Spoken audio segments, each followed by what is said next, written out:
Pasé toda la mañana atando listones alrededor de los cubiertos. Mis manos temblaban un poco, tal vez por la artritis, tal vez por los nervios, pero quería que todo estuviera perfecto. La Navidad era la única vez que lograba reunirlos a todos bajo el mismo techo. Ezequiel, Norberto, Beatriz. Aunque siempre llegaran tarde, aunque sus sonrisas ya no alcanzaran sus ojos.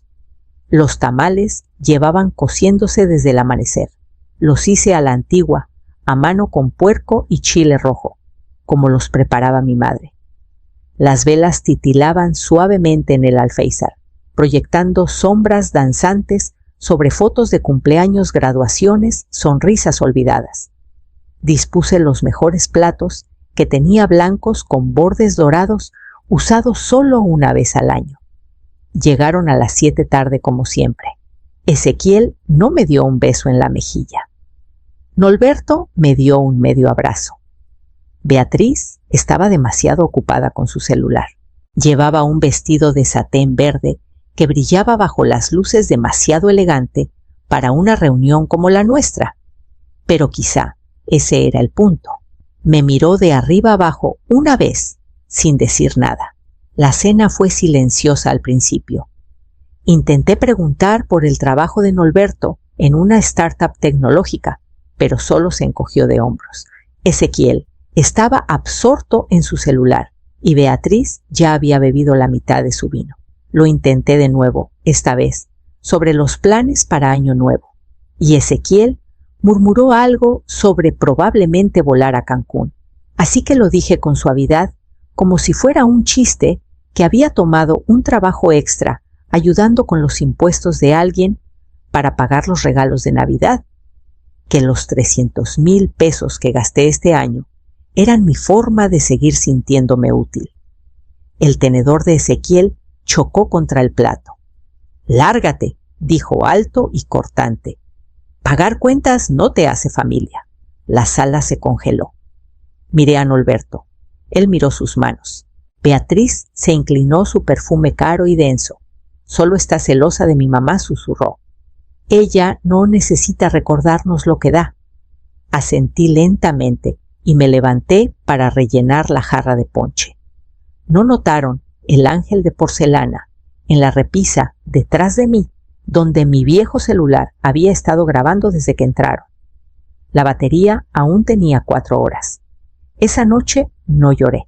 Lavé los platos con manos firmes, dejando que el agua hirviente enrojeciera mis nudillos. Los tamales que nadie terminó fueron a contenedores. El mantel que planché 2 veces quedó manchado con el vino que Beatriz derramó y no limpió. Me moví despacio, no por cansancio, sino porque necesitaba que el silencio se alargara lo suficiente para tragarme las palabras que me arrojaron. Arriba abrí mi laptop. Zumbó al encenderse el mismo zumbido que me consolaba en las noches tranquilas tras la muerte de mi esposo. Entré primero al portal del banco. La pantalla mostró un resumen de mis transferencias mensuales, casi 60,000 pesos cada 30 días como reloj. Asistencia para la hipoteca de Ezequiel y Beatriz, cancelada. Pago del coche de Norberto, cancelado. Ayuda con tarjetas de crédito, préstamos estudiantiles, primas de seguros médicos, todo cancelado. Cada cancelación sentía como cortar un hilo que había cosido en ellos durante décadas. No tenían idea de cuán profundamente me había entretejido en sus vidas. Nunca lo notaron, o tal vez sí, y simplemente no les importó. Abrí el chat familiar. Ahí estaba el historial lleno de fotos antiguas, cumpleaños, una selfie borrosa de Día de Gracias, un meme que Norberto envió la semana pasada. Mis pulgares dudaron sobre el teclado. Que ella pague los 300,000 pesos entonces. Miré el mensaje por un largo rato. Las palabras se sentían correctas, afiladas, limpias, pero no lo envié. Cerré el chat y miré la foto en mi escritorio. Ezequiel en su toga de graduación, brazos alrededor de mis hombros, sonriendo. Recordé ese día. Había faltado al trabajo y pedido prestado para comprarle ese traje. Cerré la laptop. La casa crujió. Una corriente fría se coló bajo la puerta de la cocina, rozando mis pies. Me quedé ahí un rato, mirando la ventana oscurecida, mi reflejo tenue en el cristal. Luego caminé al armario del pasillo, alcancé detrás de los abrigos y saqué una maleta pequeña. El polvo se adhería al asa de cuero. La puse junto a la puerta principal. Cuando el sol se extendió por mis ventanas, ya me había duchado vestido y preparado un café que no bebí. Mi celular vibró una vez, luego otra, y no paró. Primero llegaron los mensajes cortos secos, cada vez más frenéticos. Ezequiel, mamá. Cambiaste algo con el pago automático, Beatriz. ¿Por qué me llama la hipotecaria? Esto es muy poco profesional. Norberto. Oye, creo que hay un problema con el préstamo de mi coche. Luego comenzaron los buzones de voz. Uno captó mi atención. La voz de Ezequiel, aguda pero temblorosa. ¿Mamá? ¿Por qué dicen los bancos que nuestros pagos rebotaron? ¿Qué hiciste? No respondí. Vertí el café frío por el fregadero y arrastré mi maleta hasta la puerta. Las ruedas tambaleaban contra la banqueta agrietada mientras caminaba al bordillo. Llamé un taxi y le dije al conductor que me llevara al centro. Cuando preguntó qué hotel, sonreí. El que tiene un piano en el vestíbulo, dije. Alzó las cejas ligeramente. No expliqué. A las 11 el SUV de Ezequiel y Beatriz ya no estaba. El equipo de embargo trabajó rápido. Escuché después que Beatriz salió descalza gritándole al conductor, jurando que debía ser un error. No lo era. Mientras ellos se desesperaban, yo estaba en un sillón de terciopelo en el vestíbulo del Gran Azúcar, un lugar al que solo había ido una vez cuando entregué formularios de impuestos para un antiguo cliente. La recepcionista me llamó señora y me ofreció agua con rodajas de pepino. Entregué mi identificación y la tarjeta de crédito ligada a una cuenta que ninguno de ellos conocía. Cuando deslizó la tarjeta de acceso por el mostrador, dijo: «Disfrute su estadía, señora Serrano». Asentí, pero no sonreí. La suite daba al río. Tenía una tina profunda, orquídeas frescas junto a la ventana y cortinas gruesas que bloqueaban el mundo. Puse mi maleta junto al armario y dejé que el silencio me envolviera. En el escritorio coloqué mi celular y desactivé las notificaciones. Luego saqué el cuaderno donde había escrito cada deuda que había cubierto por ellos. Subrayé cada línea con tinta roja. Hubo un tiempo en que saltarme el almuerzo no se sentía como sacrificio. Me sentaba en la sala de descanso con una taza de café instantáneo, sonriendo, mientras los demás sacaban sus sándwiches y sobras. Preguntaban: ¿no tienes hambre, Almira? Y yo reía y decía: demasiado ocupada para comer. La verdad era que los libros de texto de Ezequiel ese semestre costaban más que mi renta. Lo hice funcionar. Siempre lo hice funcionar. Recuerdo el día que entró a una universidad prestigiosa. Me dio la carta de aceptación con manos temblorosas. «Lo logramos», mamá dijo. Lo abracé tan fuerte que jadeó. «Nosotros», como si lo supiera. Como si realmente viera cuántas noches pasé enterrada en números, haciendo impuestos para vecinos, dando tutorías a medio tiempo, recortando cupones como si fueran oraciones. Cuando Norberto empezó su negocio, fui la primera en creer en él.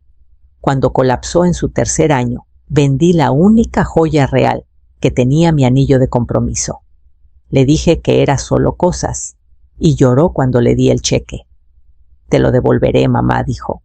Nunca lo hizo. En algún momento mi ayuda se volvió esperada. La gratitud se desvaneció. Las peticiones se multiplicaron. Dejé de comprar zapatos nuevos. Usé el mismo abrigo de invierno por 8 años. Me corté el cabello yo misma. Nunca me quejé, ni cuando la calefacción se descompuso y me puse 3 suéteres, ni cuando tuve gripa, y aún así fui a hacer los impuestos de Beatriz gratis. Todo lo que pedí fue ser incluida, ser tratada como alguien que importaba más allá de lo que podía ofrecer. Pero cada vez que mencionaba lo duras que habían sido las cosas, cuánto decían, ¿por qué siempre sacas eso? O, ¿no es una competencia, mamá? Actuaban como si mis recuerdos fueran vergonzosos, como si contar los sacrificios fuera manipulador. Pero nunca quise una medalla, solo no quería ser invisible. Sentada en la cama del hotel pensé en todas esas comidas no consumidas, todas las cosas que dejé de lado para que ellos tuvieran más. Y luego recordé algo más, algo que ellos no sabían. Fue algo en la voz de Beatriz, esa noche cortante superior, lo que se quedó conmigo. Solo estás celosa de mi mamá. Ese tono presumido, como si yo estuviera por debajo de ella, como si nunca pudiera estar a su altura. No me importaba la riqueza, no realmente, pero algo en cómo lo usó como arma me hizo dudar. Así que hice una llamada. Un viejo cliente Martín me debía un favor. No era ostentoso, pero sabía encontrar cosas, silenciosamente, legalmente, con discreción. Le di un nombre, Celestina Paredes, la madre de Beatriz, supuesta reina del lujo, la mujer que Beatriz blandía sobre mí como un trofeo. No tomó mucho tiempo. Martín me envió un PDF delgado, solo 10 páginas, pero cada línea era oro. Celestina había declarado bancarrota 2 veces en los últimos 10 años. Actualmente trabajaba medio tiempo en una tienda de muebles de liquidación en las afueras, ganando apenas por encima del salario mínimo. Su casa, un dúplex rentado con 2 pagos atrasados. Su coche era arrendado. Sus joyas, según el último expediente de divorcio, fueron tasadas, ninguna era real. Todo zirconitas y cadenas bañadas. Leí el archivo 2 veces. Luego me recosté y me permití reír. No fuerte, no amargamente. Solo en silencio, aliviada tal vez. No porque estuviera en apuro, sino porque la mentira estaba finalmente en mis manos. Beatriz, que ni siquiera levantó la vista de su celular para agradecerme la cena de Navidad, había construido toda una personalidad en torno a una fantasía, y yo dejé que me hiciera sentir pequeña por eso. 2 días después, Beatriz publicó una foto de ella y Celestina en Instagram. Estaban en una fiesta navideña, copas en mano, sonriendo bajo candelabros. El pie de foto decía tan orgullosa de ser su hija, una verdadera reina. Hice clic en el corazón y di me gusta. Luego abrí la sección de comentarios y escribí 3 palabras: la elegancia corre profundo. Eso fue todo. Pero sabía que Beatriz lo vería. Leería entre líneas. Se preguntaría si yo sabía. Y lo mejor era que aún no había terminado.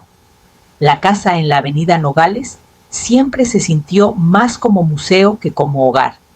Ezequiel y Beatriz se mudaron hace 5 años tras rogar que era la única forma de mantenerse a flote. Los dejé, por supuesto. Incluso ayudé a renovar la cocina. Beatriz insistió en encimeras de mármol, dijo que el laminado era para quienes se rindieron. No discutí. Les permití cambiar las cortinas, repintar las paredes, colgar su foto de boda sobredimensionada sobre la chimenea. Pero una cosa nunca cambié, nunca toqué, nunca firmé la escritura. Tras la muerte de mi esposo, la casa pasó completamente a mí. Había planeado transferirla a Ezequiel. Incluso llenamos algunos papeles, pero nunca los presenté.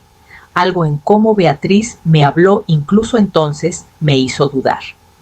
Tal vez lo supe incluso antes de que se volvieran crueles. Saqué la carpeta manila que acumulaba polvo en el cajón de mi recámara. La tarjeta del abogado seguía sujeta dentro. Lo llamé, concerté una cita y llevé los documentos originales. Los revisó, asintió una vez. Nunca transferiste el título. Es tuya, Almira. En días, él gestionó la venta. La semana siguiente, apareció un pequeño letrero blanco y azul en el césped en venta por el propietario. No se los dije. Pero Beatriz lo descubrió cuando una pareja en un híbrido llegó al camino para una visita. Ezequiel apareció en mi hotel antes de que terminara mi té. «No puedes hacer esto», dijo con la voz quebrada. Es nuestro hogar. Doblé el folleto inmobiliario y lo puse a un lado. No dije con calma, es mi hogar. Solo les dejé vivir en él. Negó con la cabeza, como un niño que dejó caer algo que creía irrompible. Dijiste que era nuestro. No respondí, tú lo asumiste. Cuando se fue, no azotó la puerta, no gritó. Solo parecía cansado. Vacío. Esa tarde firmé la aceptación de una oferta en efectivo. El cierre estaba programado en 10 días. No envié la grabación completa. Hubiera sido demasiado. Solo 2 clips cortos suficientes para revelar carácter, no para destruirlo. Uno era Beatriz, inclinándose y diciendo, solo estás celosa de mi mamá. El otro era Ezequiel, más fuerte, más enojado. Pagar cuentas no te hace familia. Recorté el audio. Añadí marcas de tiempo y envié los archivos al empleador de Beatriz desde una cuenta de correo temporal que creé esa mañana. Sin nombre, sin explicación. Solo el asunto. Pensé que deberían escuchar cómo habla su liderazgo sobre los mayores. No esperaba respuesta. No la necesitaba. 2 días después, revisé la página social de su empresa. El perfil de Beatriz había desaparecido. Para el fin de semana, su nombre fue retirado de la lista de liderazgo. El Instagram, que antes rebosaba de selfies filtradas y citas motivacionales, se quedó en silencio. Ese mismo día, compré una blusa de seda. Hacía décadas que no compraba nada nuevo que no fuera de liquidación. Dejé que la vendedora de la boutique se desviviera por mí, trayendo diferentes colores, diferentes cortes. Salí con 2 vestidos, 3 blusas y una satisfacción que el dinero solo no podía comprar. Luego reservé un día completo en el spa. Facial, masaje, manicura. Me permití disfrutar del calor del contacto humano, sin urgencia, sin deudas detrás. Cuando la masajista preguntó si tenía tensión en los hombros, casi me reí. Ya no le dije. De vuelta en el hotel, me puse una de las blusas nuevas y me senté en el escritorio junto a la ventana. El sol se ponía sobre el horizonte de la ciudad. Abrí mi cuaderno de nuevo, no para tachar cosas esta vez, sino para escribir algo nuevo. El cierre no siempre llega con una disculpa. A veces entra silenciosamente, luciendo perlas. Cerré el cuaderno y tomé el teléfono. No para llamar a Ezequiel o Norberto. Tenía a alguien más en mente. La prima que hablaba demasiado, la que siempre estaba lista para avivar el drama en el brunch. Sabía exactamente qué decirle. No me lo pidieron directamente. Ezequiel llamó a mi hermana pensando que no le respondería, y tenía razón. Dejó mensajes llenos de un vago pesar y charlas sobre malentendidos salpicados de preocupación por mi bienestar. Beatriz envió un mensaje con un emoji de corazón y las palabras «Podemos hablar como familia». Al final dije que sí, pero no en mi casa ni en la suya. Le pedí a mi hermana Cora que organizara. Dudó al principio, pero aceptó tras escuchar mi tono. «No es una reunión», le dije. «Es un ajuste de cuentas». Llegué temprano, vestida con una elegancia discreta. Traje negro, aretes de perla, nada ostentoso, pero ni un hilo que ellos hubieran visto antes. Cora abrió la puerta y jadeó. «Pareces alguien a quien nunca se atreverían a decepcionar», susurró. Sonreí. Exacto. Ezequiel y Beatriz llegaron juntos, sus expresiones cuidadosamente compuestas. El rostro de Beatriz estaba tenso por los nervios. Ezequiel abrió los brazos a medias hacia mí. Di un paso atrás y saqué 3 sobres de mi bolso. Uno para cada uno y uno para Norberto, quien convenientemente dijo que no podía venir. Los repartí sin decir palabra y me senté en el sofá frente a ellos. Abrieron los sobres lentamente. En el primero, una actualización notariada que los eliminaba de mi testamento. En el segundo, una hoja de cálculo detallando cada peso que había pagado por ellos en los últimos 15 años, hipotecas, colegiaturas, pagos de coches seguros.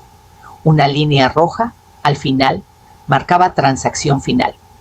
En el tercero, una foto impresa de mi suite, en el Hotel Lujosa, aireada con vista al agua. No estoy enojada, dije cruzando una pierna sobre la otra. Estoy desinteresada.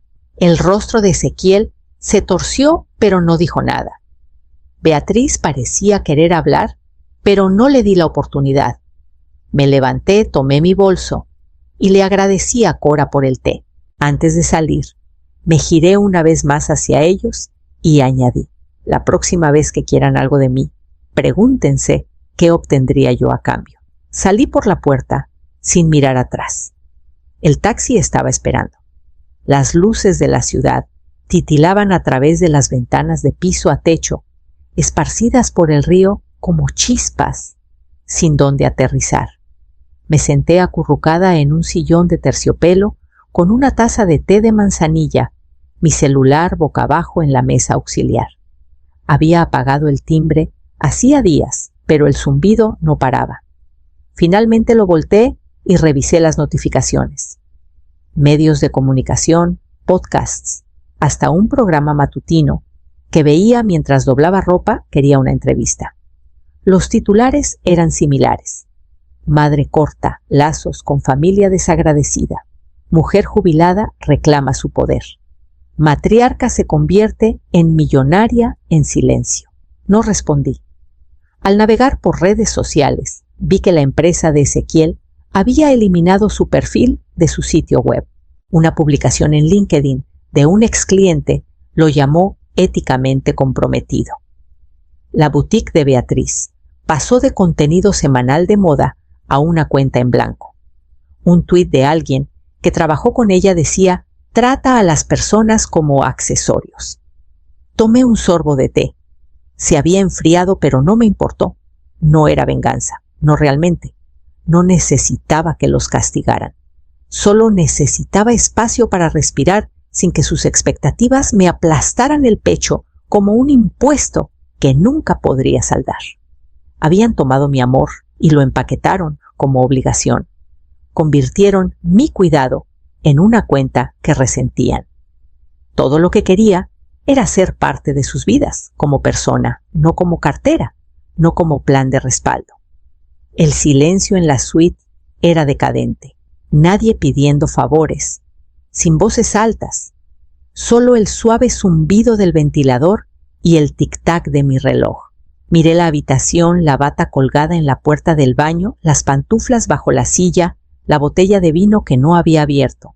Esto no era una vacación, era un renacimiento.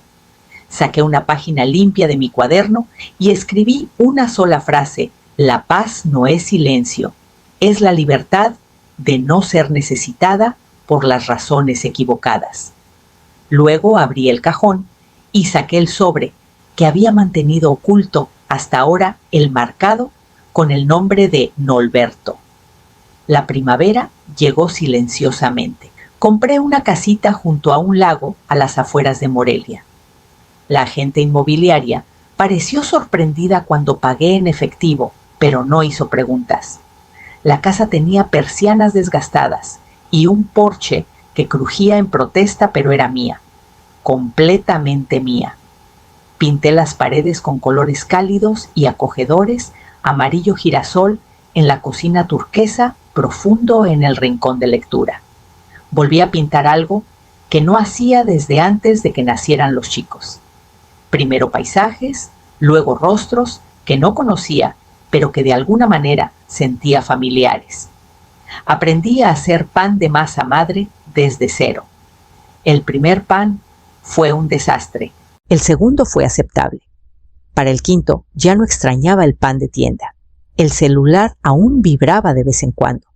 Ezequiel con sus disculpas torpes, Nolberto con actualizaciones vagas, Beatriz con silencio y luego, extrañamente, una foto de un ultrasonido que no pedí. Dejé de responder, no para castigar, solo para preservar lo poco de mí que había recuperado. Una mañana, un productor de una estación de radio local llamó. Habían seguido la historia y me pidieron hablar al aire. Rechacé las primeras 3 veces. Luego dije que sí. No era por atención. Era por reclamar mi voz públicamente por fin. Hicieron preguntas corteses. sobre la familia, sobre el perdón, sobre soltar. Y al final el conductor se inclinó y preguntó: ¿los extrañas? Hice una pausa, no para dramatizar, solo para buscar la honestidad. Extraño la versión de ellos que pensé que existía, dije. La frase quedó en el estudio por un momento antes de que el conductor continuara, pero sabía que resonaría con los oyentes. Había resonado conmigo por meses. Esa tarde caminé hacia el lago y me senté con los pies en el agua.